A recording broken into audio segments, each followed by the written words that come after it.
Hey team, and welcome back to the channel. So the last time we were here 2 full moons ago, we were covering the aphorisms contained in book 4, chapter 4 of the Picatrix. So we're going to pick up from there. We stopped on aphorism 19 because when we started kind of like a planetary series and I didn't want to cut that up. So we're going to go from aphorism 19 until the end, aphorism 44, commenting on and talking about these choice aphorisms within the Picatrix. So starting right up where we left off, aphorism 19 reads, "Assist your work with the sun when you wish to conquer and surpass someone, then your petition will be more swiftly completed and will increase." And here again, we're kind of leaning into a series where we're talking about kind of the natures of the planets and what they're used for in different petitions and talismans. And with the sun here, we see to conquer and to surpass. And in some ways, I think that this could be flagged as kind of weird for that it sounds a little bit more like a martial quality, yeah? The ability to sort of like overcome and conquer and like be overbearing on something. But what we're really leaning more onto here is the sun as like the combustor. The sun is the planet that combusts other planets, how it overshadows, how it diminishes, it weakens, it depletes, and it, outshines other planets that are around it. So in this instance, this is a bit more of like a malefic sun kind of a talisman or petition than we kind of more normally see sun stuff, which usually is a bit more light and love oriented. But here we see sort of that more harsher sunlight aspect of it all. So the 20th aphorism of the Picatrix reads, "Assist your work with the moon when you wish to retain something, then your petition will be more swiftly completed and will increase." And here we're continuing this theme of like what kind of works are the planets best suited for in petitions and talismans. And with the moons, it's kind of weird, honestly. I almost feel like there's a part of the sentence that's missing. Like if you want to keep secrets or keep things hidden, go to the moon, and that makes a lot of sense. But here, this aphorism seems to be leaning more into like a basic nature of the moon, which is to gather and include. So boiled down kind of to a smallest component, the moon has this ability to gather and kind of like bring things around it and to kind of include things together. And this is where we see ideas of like the moon being associated with like nostalgia and the past, tradition, home, family. That's kind of what this comes from. But also like collections or, like physical collections of things, items that have some sort of related meaning or something like that. So it's almost like that's kind of what this aphorism is leading into, but it's not something that I would like super associate with the moon personally, but it's what the aphorism seems to indicate. The 22nd aphorism of the Picatrix reads, "Use Saturn when you wish to ruin someone and bring about evil. Then your request will be fulfilled and flourish more easily." So that one seems pretty self-explanatory. Saturn as the greater malefic is often a bludgeon used to hammer others with. And one of the kind of the main uses of Saturn can be to sort of curse other people with a bad time. Absolutely, it can be. I don't super recommend it, but it is something that you can do. Just, be smart about it. The 23rd aphorism of the Picatrix reads, "Use Jupiter when you wish to ascend to the good. Then your petition will flourish and be fulfilled more easily." So Jupiter here, obviously, as sort of the counterpoint to Saturn, where Saturn, the Picatrix tells us, is mostly or kind of best used as a weapon against other people to bring ruin or misfortune upon them. Jupiter is kind of our salvation, is our benefit, is something that we can use to bless others and ourselves with, a good time, with good things, with fortune, with merriment, with, positive acts. So, definitely spread those Jupiter blessings around. Try not to throw the Saturn hammer at too many people is the lesson that I am imparting here. The 24th aphorism is, "Use Mars when you wish to win in peace and in war. Then your request will be fulfilled and flourish more easily." And this one I think is interesting, especially kind of compared to Saturn, where it's like Saturn only has these sort of like more evil, more weaponized uses. Mars in this is described as winning, as being victorious, either in peace or in war. So obviously you can use Mars, we're saying here, to get the upper hand in somebody that you're in like conflict or combat with in some way. But Mars can also be used to be kind of victorious generally. And so this is where we see the idea of Mars being used like in sports or in competitions in order to come out ahead of those competitors or like of the other team. And to better your chances of winning or your team's chances of winning against, whatever the opposition can throw at it. So Mars tends to work really well for people who are involved in like competitive sports of any kind because it likes to give that edge in competition that, the other team just isn't going to have.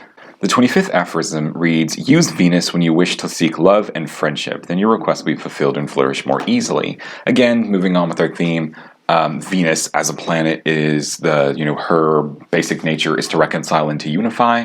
And so we see this more come out in our ability to reconcile or connect with the people around us and to unify with them in some sense of the word, either as community or as a relationship. And so going to Venus for these things, for these connections, for these communities, for these friendships and for acts of love or like seeking love is going to be her best usage. That's what she does. That's what she's here for. And leaning into that really helps bring out the best of her for, whatever it is working, whatever petition or talisman that we're working on. The 26th aphorism is, use Mercury when you wish to know, understand, and expel distraction. Then your requests will be fulfilled and flourish more easily. Here we're seeing Mercury more as like a learning planet. Here we're seeing Mercury used to help us gather information, to help us understand information being given to us, and to help us kind of focus in on what it is that we're trying to figure out. So here we see Mercury a little bit more, a little bit less erratic, a little bit more focused than we would normally think of Mercury, since Mercury's sort of basic idea is destabilization. Mercury has its feet kind of in both and all camps, which makes it really difficult to describe what Mercury is or does. So we often have this idea of Mercury as, mercurial, changing between things, trying out different things, like doing this, that, and the other, in a way that can become very scattered and, frantic or erratic. But we can channel that sort of energy instead of being all over the place, just to have it go forward in like a petition or a talisman can help us uncover things and understand things and process things much more quickly if we kind of focus it all in on one point rather than kind of keep it naturally kind of scattered around like Mercury kind of wants to do anyway. And that's kind of the point, I think, for a lot of astrological magic, is that you're trying to some extent, domesticate or focus natural planetary energies into something that's a little bit more conducive or useful for what it is that you're trying to accomplish. Because there's a chance that, it'll happen anyway. But if you can kind of get it to focus in on what you want, then you're sort of leading it to that destination, to that outcome in a much more kind of refined way. And with Mercury, I think we see that a lot because Mercury does try to be much more... it's just less focused. Mercury does tend to be less focused. And so a lot of people really benefit from Mercury talismans or Mercury petitions when we have that aspect of focus or that sort of desire or goal of focus in mind, because then they really start to reap the rewards of their Mercury, rather than sort of like be stuck with a lot of the handicaps, I think, that many of us have with our Mercury, whether that's like a lack of focus or motivation or kind of difficulty understanding or lack of confidence in our own ability to understand. I think these are all pretty common Mercury problems. Of course, inability or we feel like we're not able to express ourselves very well or have ourselves be heard is another very common Mercury thing. So Mercury talismans, everybody should have one. The 27th aphorism reads, delays in the results of your request come from an error made in your ritual, your inadequate belief, or a poor setup for the ritual. So leaving behind the cascade of like planetary signification or what you would go to a planet for, the Picatrix decides to go a little bit meta to discuss reasons why a petition fails. Why a ritual fails, why a talisman doesn't work right. And it kind of lists three things, but two of them I think are more or less the same. Inadequate belief and an error made in the ritual or a poor setup for the ritual. And some of these I have thoughts on. The Warnock Greer version of the Picatrix translate this a little bit more pointedly as like a lack of faith. And this is always something that I've had a big problem with in astrological magic. Or really just magic in general. I've never been a big fan of this. The idea that the reason magic doesn't work is because you don't believe in it hard enough. And I hate that idea for a number of reasons, partly because there's a lot of, I would say, religious trauma involved in those kinds of statements. Kind of the idea that like, oh, you didn't get this because you didn't have enough faith in it. And that I think is a really shitty thing to say to somebody, who's, working has failed or who's going through a hard time. It's just not okay to say. And so I don't like hearing it from people, and so I don't like hearing it from books either. So I've never thought of faith as something that's necessary for magic to work. I think confidence is important, absolutely. I think you need to have confidence in what you're doing. I think you need to have confidence that it makes sense and that it's not stupid and that, confidence that what you're doing will work, or confidence in the system. But to say that you have faith in it, I think has a level of kind of implied delusion that is not helpful. So I don't think a ritual will ever fail because you didn't have faith in it or you didn't believe in it hard enough. Like clap your hands, Tinkerbell kind of a thing. But I think if you're not confident that that comes back to be like less than stellar. The other ideas about a poor ritual setup, I think, are more accurate. This is where I usually see a lot of problems that people have come from. Is 9 out of 10 times their election is bad, unless it came from me, in which case it's perfect. Most of the time the election is bad. Most of the time there's something wrong with the election that is either non-ideal or is causing problems. And this is something that I mention a lot of times in the electional videos that are released on the new moons. The biggest indications to me that a petition is going to take a long time to see anything is the moon moving slow or the moon having a wide orb between to the completion of the next aspect that she makes. Those are the two biggest indicators of like not a poorly performing talisman, absolutely not, but one that takes a lot longer to work. So our use for it needs to be different. It needs to be more long-term focused rather than more short-term focused, because we're not going to see those turnarounds in the short term like that. But going kind of more off into the other side of it,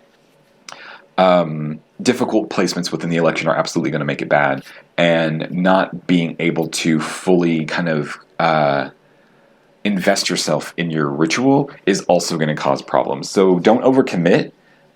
Do your best, but don't ever think that something failed because you didn't believe enough, because that's not a solution. That's not like an identification of a problem. That's not a diagnosis, right? Like, what are you supposed to say to somebody who's like, oh, well, did you try believing harder? Instead of like, did you try doing an election where the moon was in a closer aspect with a planet? That's something that's actionable. That's something we can work on.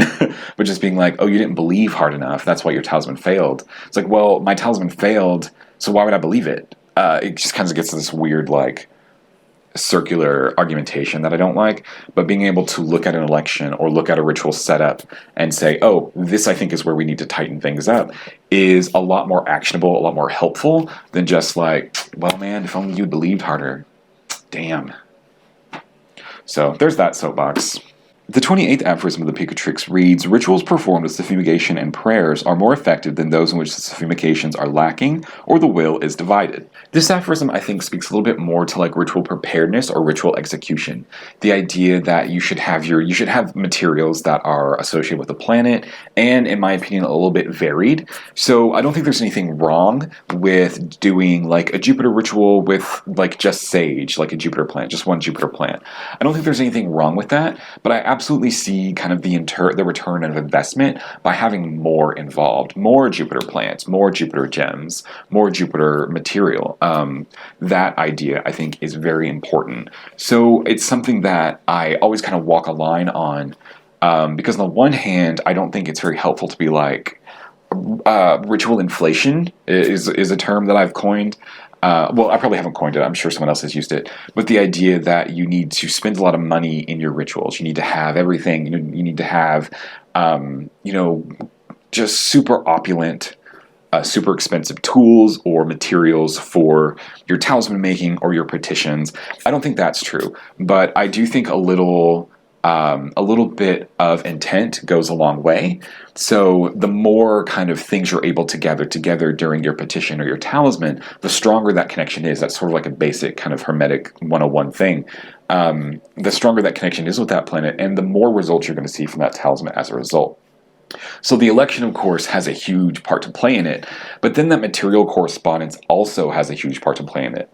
So being able to have the suffumigations, being able to have the appropriate herbs or the appropriate materials that you're going to use and have like a varied and adequate amount of those makes a huge difference in the potency of what you're doing. The second part of that, about the prayers, about the will being divided, I think it kind of goes back to, I can interpret it two different ways. One is sort of that bogus kind of lack of faith bullshit thing that I don't like, but you need to have the confidence that what you're doing is meaningful and has some effect on what's going on. Otherwise, why are you even doing it? But the second part is being unsure about what you want is another thing. And So when you're making, we're going to use Jupiter because I just threw out Jupiter before just to keep our example going. So if you're going to use a Jupiter talisman, if you're going to make a Jupiter petition or a Jupiter talisman, you need to know what it is that you want from that to do, or not that you're never going to see anything from it, but you're not going to know what it's doing is always been my thing. I tend to be very objectives and goals oriented with my magic, and I encourage other people to be so as well, because it's much easier to track and see what is and isn't working. And if we're not doing magic to like work and do something, then why are we here? I could save a whole bunch of money on candles if I just decided that wasn't going to happen anymore. So with the will being divided in this aphorism, I think it speaks more to being unsure of what your goal is, being unsure of what you want, and sometimes I think that's okay, as long as you go into it knowing that. And by that I mean, there are some talismans where I really recommend people go to them only if they have a specific goal in mind, and let the talisman do that work. But there are other talismans where I am a lot more encouraging of people to kind of let the talisman do what it wants. It can be much harder to tell what it's actually doing, but you'd be surprised by what some of these talismans will do, kind of like on their own, to like improve your life, or to do this or that or the other. So I'm a little bit divided on that, but I will say that some of the best talismanic experiences, the most dramatic, the ones that I've seen, have been ones that have gone after a particular goal in mind, partly because I think there's this kind of a sense of expectation involved. Like, this is the thing that I want, I can't wait to see how I get it, versus like, I can't wait, what's going to happen to me today? Maybe nothing, maybe something crazy. So in that, I think it's a little bit easier to track and keep up with. So if you want to have a really great talisman, have a good election, invest in your materials, and make sure that you know what you want. Having a not great election, not being able to invest in materials very much, and not really knowing what you're after is going to result in a wishy-washy talisman, which isn't really going to make a good story later. So aphorisms 29 and 30 are sort of two sides of the same coin. We're going to cover them together. Aphorism 29 reads, "The light of the sun, the projection of the rays, hide the spirits of the nocturnal planets, and the darkness of night and stillness of motion hide the spirits of the diurnal planets. Thus serve each planet according to its appropriate hour." So here we're talking about going to or working with planets during their proper sect periods. So sect is a Hellenistic traditional idea of the kind of groupings of planets. You have the diurnal planets, the Sun, Jupiter, and Saturn, and then the nocturnal planets, the Moon, Venus, and Mars. Mercury changes sect. Again, we talked about this earlier about Mercury kind of like having feet in many camps. Mercury changes sect based on its position in relation to the sun. If Mercury is in front of the sun and rises before the sun, then they are a diurnal planet. If Mercury is behind the sun and sets after the sun does, then Mercury is considered a nocturnal planet. So keep that in mind. A good way to tell is just like imagine that the sun is on the ascendant, and if Mercury is above the ascendant, it's a diurnal planet. If Mercury is below the ascendant, then they are a nocturnal planet. That's usually how I think about it in my head. So the idea is that you go to the diurnal planets during the day because they are stronger, they are more fit, they are more in their element, it's their time to shine, they're on the clock, it's their shift. The nocturnal planets, Venus, the Moon, and Mars, are on their shift. They're more in charge, they're more willing to do things during the night. I don't tend to pay attention to this very much. This is something that I absolutely cut when it comes to like creation of talismans. There's already too much going on. I don't super prioritize making a Mars talisman at night kind of a thing. But I will do petitions or like my kind of daily planetary rituals according to sect. Only for Mars and Saturn though. So like for Venus, for Jupiter, I don't really care what time of day it is. I usually do my stuff in the morning as sort of like a part of my morning routine, so they'll get done then. But for Mars and Saturn, I try very hard to match their sect consideration, so I will try very hard not to do Mars petitions or my kind of daily, weekly Mars ritual during the day, and I will try not to do the same thing for Saturn at night. It's just like a very easy thing to do, and it makes me feel great. The idea is for the malefic planets, they are a little bit more mitigated during their appropriate sect hours. Mars's excessive heat is more mitigated during the coldness of night, so Mars is a little bit more agreeable. Saturn's excessive cold is more mitigated during the day, so Saturn is a little bit more agreeable. So I try to meet them kind of where they're at least with the malefic planets. The benefics, I kind of do whatever. And, you can take that and kind of work that into your own system or not. You'll always have to kind of incorporate accessibility. It's always better to do it than to not do it at all. So if you have to, if waiting until night to do Mars stuff is not something you can do because of your schedule or whatever, that's totally fine. Do it during the day, because at least doing it, like I said, is better than not doing it at all, because it's not perfect kind of a thing. The 31st aphorism reads, "A weighty planet with its slowness has more powerful effects than a lighter planet, although it is quicker in its effects." So here we're seeing the divisions of planets into slow and fast groupings, where the faster planets are more inclined to do things quickly, but not last as long. What they're able to produce doesn't last as long. Whereas the slower planets take a longer time, but what they're able to do lasts longer by comparison. So when we're talking about this, our division is usually like the Moon, Venus, and Mercury are fast planets. The Sun, Mars, Jupiter, and Saturn tend to be more considered the slow planets. Honestly, I would argue that the Sun is a little bit more middle of the road, and sort of like his speed is sort of the one by which the others are measured. So I would kind of think of it more like that, where Mercury, Venus, and the Moon are fast, Saturn, Jupiter, and Mars are slow, and Sun is more middle of the road. So all this means really is that petitions to those faster planets, you can count on them happening more quickly, coming through to you more quickly, so they can be used more for crises. And the slower planets, Saturn, Jupiter, Mars, they're not going to come through as quickly, and so are best used for planning. So you have your emergency go-to hotline phone planets and your more long-term investment kind of planets. The 32nd aphorism reads, "Do not seek union from Mars, nor separation from Venus. Do not seek to make any planet deviate from its nature and path." This is so important. I cannot wait. So this is super important, and why it's so important to understand what the planets are capable of, what their natures are, what their attitudes are, because you have to go to them to do jobs that they can do. So don't go to Mars for a love, relationship, and sex talisman. It's not going to work the way that you want. Do not go to Venus for a fighting competition talisman. It's not going to work the way that you want. It's just not going to do it. They're not capable of really manifesting these things in positive, healthy ways because they're not in their wheelhouses. So be very careful about what you read online about what talismans of particular planets are capable of. Just because somebody says that a Mars talisman will do this, this, this, and this, if you know that these things are not part of the planetary nature of Mars, move past it, skip it, throw it in the trash, because that is not what's going to work. We'll say it this way, planets will perform in whatever role you ask them to do, but they will only be able to do it in a way that is consistent with their nature. So if you don't want a Mars kind of relationship with all of the sort of competitiveness, violence, and anger that implies, don't ask for it from Mars. Okay? Great.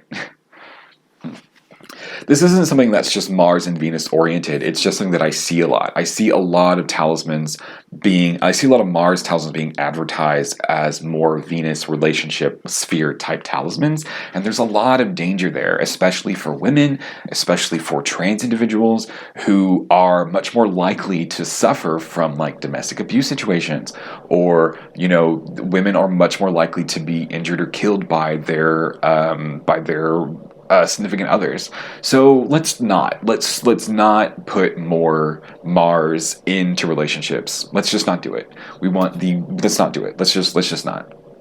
Aphorism 33 reads, "Work with comets in things pertinent to them, as you would with the fixed stars." This is a really interesting idea, Picatrix, but I'm not 100% sure what that would mean. Comets in astrology are usually not good things. We're kind of going back towards the idea of the heavens as orderly and unified. We can map out, we can determine when things are going to happen. Comets just kind of appear seemingly out of nowhere. And it's hard to tell kind of when they'll be visible. Nowadays, with our more advanced mathematics and projection systems, we can get a better idea. But we're still kind of leaning into this idea of like, oh, this comet is different. This is weird. This is unusual. This might be a bad sign. So generally, comets are associated with things that are very much in the vein of like eclipses. So, the death of monarchs, the end of political lines, natural disasters, pestilences, sicknesses, pandemics, those kinds of things.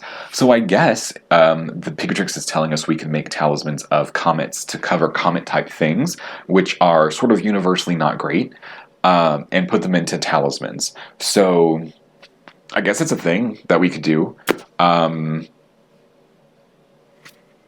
all I got. That seems to be what Picatrix is implying. As far as I can remember, there is not a mention of a comet in Picatrix aside from that. Let's see. So according to the index for the Atroporica Picatrix, comet only appears once in the book, and it is in the aphorism that I just read. So Picatrix offers no new information about how you would use comets magically, other than you should use them in a way similar to fixed stars. So I guess you would elect for them similarly, even though Picatrix doesn't talk about how to do that, so that's very cool. Or you would expect their effects to last a long time because the fixed stars are associated with longevity. I don't know. That's all I got. The 33rd aphorism of the Picatrix reads, "Seek from Mercury what is governed by the sign in which it is placed, and invoke the moon along with it, and this way you will have two qualities."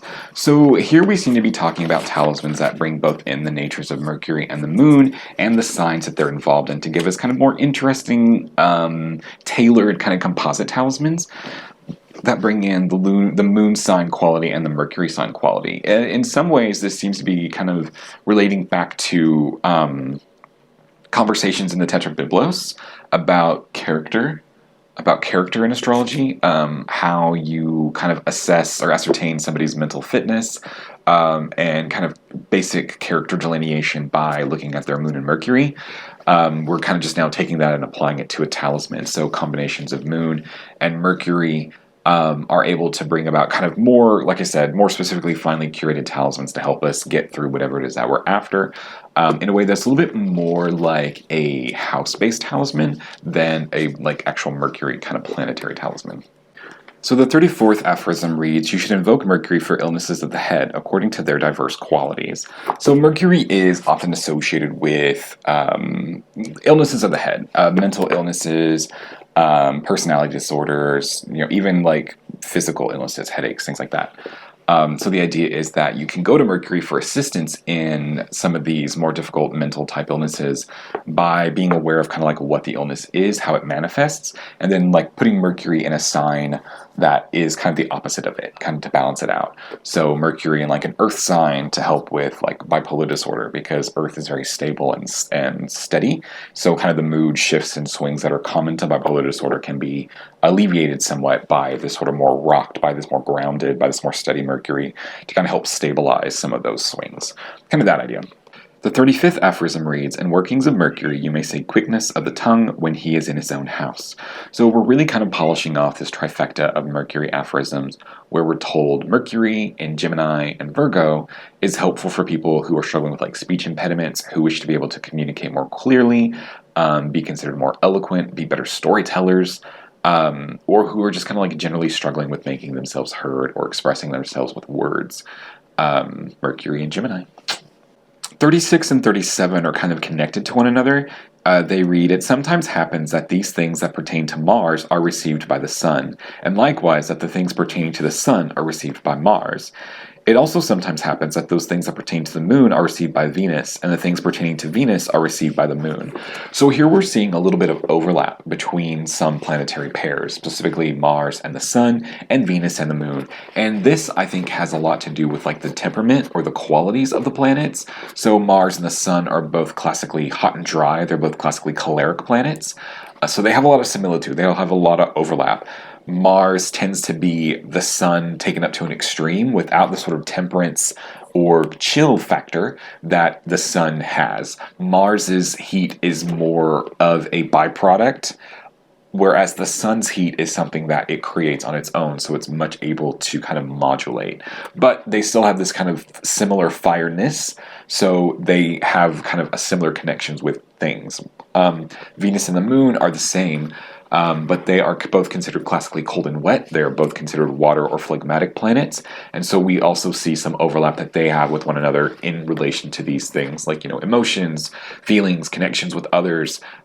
These are all very moist things, and so we see that connection there with these two planets, where they have this sort of like shared space that either or both can work in. The final selection of aphorisms has more to do with like planetary enemies to a certain extent, kind of what planets don't mix well with one another, and it almost exclusively relies on the opposition of domicile signs. So first we say, aphorism 38, the sun abhors those things that pertain to Saturn, and the things that pertain to the sun are abhorrent to Saturn. So here we see our first kind of opposition. Sun stuff and Saturn stuff don't get along. There's a lot of reasons for this. Part of it is the opposition between Leo and Aquarius, the signs of domicile of Saturn and the sun. They are opposed to one another. The sun and Saturn are opposed to one another. These two planets are also in opposition in their exaltations. So Aries, the exaltation of the sun, is opposite Libra, the exaltation of Saturn. Saturn and the sun are just not good friends. Saturn is cold and dry, the sun is hot and dry, so we have this kind of disagreement on primary quality. So sun stuff is not good for Saturn stuff. Don't get them mixed up, you're going to have a bad time. Continuing our theme, Aphorism 39 says, Venus abhors those things pertaining to Jupiter, and the things that pertain to Venus are abhorrent to Jupiter. And this one I don't think is true. This one is a much more difficult to kind of parse out, because it doesn't make a whole lot of sense to me. Even just kind of running it through the list of things that are the same, or like running it through the list of kind of what I described for the Sun and Saturn. Well, Jupiter and Venus's domiciles are not in opposition to one another. Their exaltations are not in opposition to one another. Jupiter rules the exaltation of Venus, so they have a very strong shared connection through a sign of the zodiac with Pisces, to where they're both moist planets. One's cold, one's hot, and so I guess you could say that there's some disagreement in like the primary quality, which isn't like awesome. Like, it's not great, but it's also not a huge deal considering all the other things that the two planets share, or at least don't have in disagreement with one another. So I'm not 100% sure what this is on about.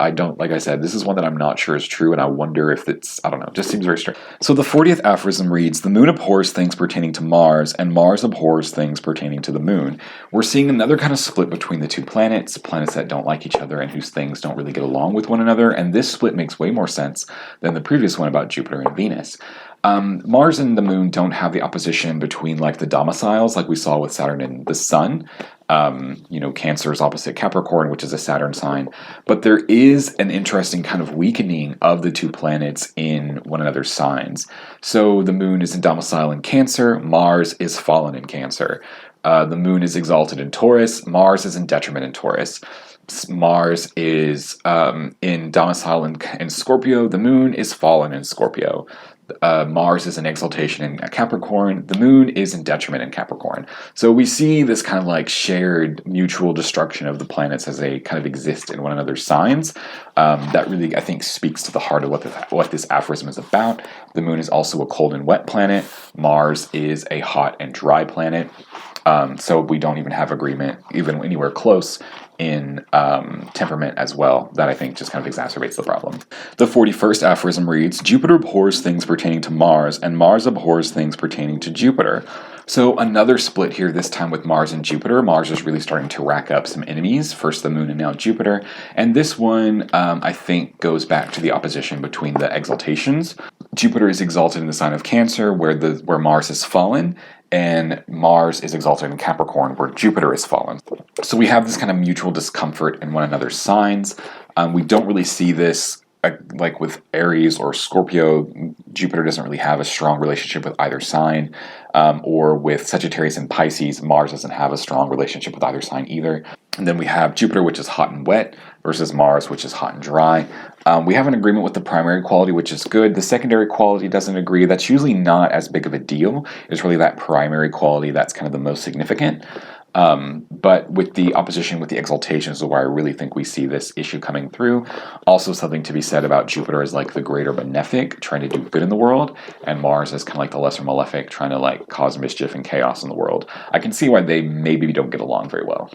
The 42nd aphorism reads, Mars also abhors things pertaining to Venus, and Venus abhors things pertaining to Mars. So we're really starting to strike out with Mars here. He didn't get along with the Moon, he didn't get along with Jupiter, and he's not getting along with Venus. Here, of course, we see the opposition between the domicile signs. Venus is in domicile in Libra, and Venus is in domicile in Libra and in Taurus. Mars is in detriment in those signs. Mars is in domicile in Aries and Scorpio. Venus is in detriment in those signs. The lesser malefic, which is hot and dry, versus the lesser benefic, which is cold and wet. So we're seeing these like conflicting forces, love versus war, like that kind of thing. Very kind of classic, very, very classic, not rubbing each other the right way kind of a thing. So don't use Venus stuff for Mars stuff. Don't use Mars stuff for Venus stuff. It's not going to work out. They don't like each other very much. The 43rd aphorism reads, Mercury abhors things pertaining to Jupiter, and Jupiter abhors things pertaining to Mercury. Again, we're going to have this split between Mercury and Jupiter because of the oppositions that they have to one another signs of domiciles. I would also add to this, the Moon and Saturn don't really get along very well for the same reasons. It's interesting that the Picatrix didn't list it as an aphorism, but these planets that are in kind of opposition to one another in the traditional dignity scheme, they represent very real conflicts that are very difficult to bridge, and so you don't want to mix and match these. You don't want to unintentionally mix and match these. Maybe you're doing some particular working that's trying to fuse these two planetary energies, because maybe they're actually in opposition in one of your, like in your natal chart, and so you kind of want to smooth that out. Then I can see an argument for kind of combining these things in an intentional way to kind of help bring them together more fully, trying to find that line between them that can be kind of bridged. But if you're just kind of make like a Jupiter talisman, for instance, you don't want to just throw in like Mercury stuff, because we're not gonna get that same connection, and it's gonna go back to kind of that earlier aphorism that talked about the suffumigations being like ineffective or not right. It's going to cause you to have a bad time with your ritual, your petition's not going to work out, and so what are you doing? You're going to be unsuccessful, it seems like. The final aphorism from Picatrix kind of continues this theme finally, and it ends with, it may be seen from the opinion of the sages that the two infortunes are inimical to one another because the diversity and discord between their essential natures. That's a lot to say that the authors also say Mars and Saturn don't like each other because Mars is extremely hot, Saturn is extremely cold, and these things don't mix up very well. And I have found that to be mostly true. Mars and Saturn are kind of on their own team together, is the best way that I think about it. The benefics, Jupiter and Venus, they seem to much more work in tandem with one another, kind of doing their own brands of good. But Mars and Saturn do not cooperate very well with one another, which is good for us. The forces of evil are often divided. So it's good for us that they don't work out very well. And so combination Mars-Saturn talismans also kind of struggle. So try not to use Mars and Saturn stuff together unless, like I said before, you're kind of more intentionally leading into this in a ritual that's kind of crafted for it. But don't just think that you're going to be okay if you substitute a Saturn thing for a Mars thing that you're missing. It's probably not going to work out very well. But all right, everyone, those were all 45 aphorisms of Picatrix Book 4, Chapter 4. A lot of it is very kind of basic stuff. That is usually what aphorisms are about. They're supposed to be basic information that you remember, that you retain by heart, that helps inform or forms the foundation of a practice. Some of this is, I think, really interesting to reflect on. It's important to reflect on the basics, to understand where we're coming from, why we're doing the things that we do, to help us sort of reassert ourselves in what we're doing as we kind of blaze a path forward. We want to make sure that we're standing on those foundations when we move on to experimentation and exploration of other things that these books do not share with us. But as always, you have to find that ground that you can support kind of morally, ethically, and within your own kind of philosophical framework. Just because the Picatrix says it doesn't mean it's true. There is a lot of good information in Picatrix, but I have a whole hour-and-a-half video about why a lot of the Picatrix isn't useful. The aphorisms I tend to see as mostly useful. I like referring back to them. I like thinking about them, even though, like I said, they are pretty basic. There's some in there that I think are kind of funny, and there's some that, like I've said, I've had some disagreements with. But that's one promise fulfilled for the channel, 2.5 years later. So who knows what other old video promise I'll remember that I made and fulfill for you guys. But everybody, take care. Thank you so much for watching, and I will see you all again on our Gemini new moon.